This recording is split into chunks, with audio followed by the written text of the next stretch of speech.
کہانی کا آغاز ترکی کے خوبصورت شہر سے ہوتا ہے جہاں سیان ایک نئی امید کے ساتھ پہنچتا ہے، لیکن جیسے ہی اس کی نظر الہام پر پڑتی ہے وہ چند لمحوں کے لیے ساکت رہ جاتا ہے۔ الہام بالکل ایلف کی طرح دکھائی دیتی ہے اور یہی بات سیان کے دل میں دفن پرانی یادوں کو دوبارہ زندہ کر دیتی ہے۔ سیان کی آنکھوں میں عجیب سی نمی اور بے چینی دکھائی دیتی ہے۔ وہ بار بار یہی سوچتا رہتا ہے کہ قسمت آخر اسے کس موڑ پر لے آئی ہے۔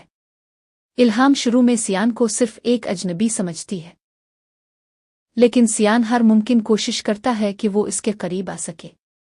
رانیہ بھی اس کی مدد کرتی ہے اور اسی دفتر میں سیان کی نوکری لگوا دیتی ہے جہاں الہام کام کرتی ہے۔ دفتر میں روزانہ کی ملاقاتیں دونوں کو آہستہ آہستہ ایک دوسرے کے قریب لے آتی ہے۔ کبھی چائے کے دوران ہلکی پھلکی گفتگو، کبھی کسی مشکل کام میں ایک دوسرے کی مدد اور کبھی خاموش نظروں کا تبادلہ۔ یہی لمحے دونوں کے دلوں میں محبت جگانا شروع کر دیتے ہیں۔ وقت گزرنے کے ساتھ الہام کو محسوس ہوتا ہے کہ سیان باقی لوگوں سے مختلف ہے۔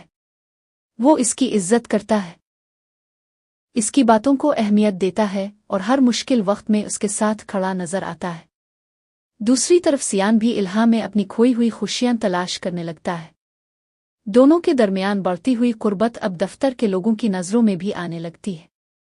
لیکن کہانی اس وقت خطرناک موڑ لیتی ہے جب الہام اپنے بوائے فرینڈ جاویار سے علیحدگی اختیار کر لیتی ہے۔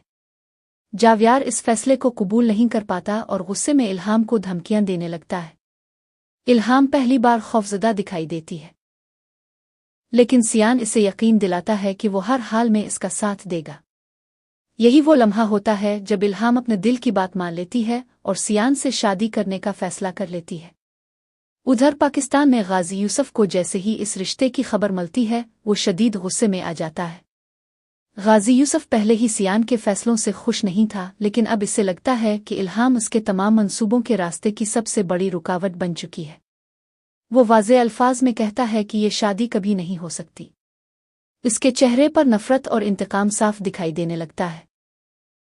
سیان جب پاکستان واپس آنے سے انکار کرتا ہے تو غازی یوسف ایک خطرناک فیصلہ کر لیتا ہے۔ وہ اپنے آدمیوں کو حکم دیتا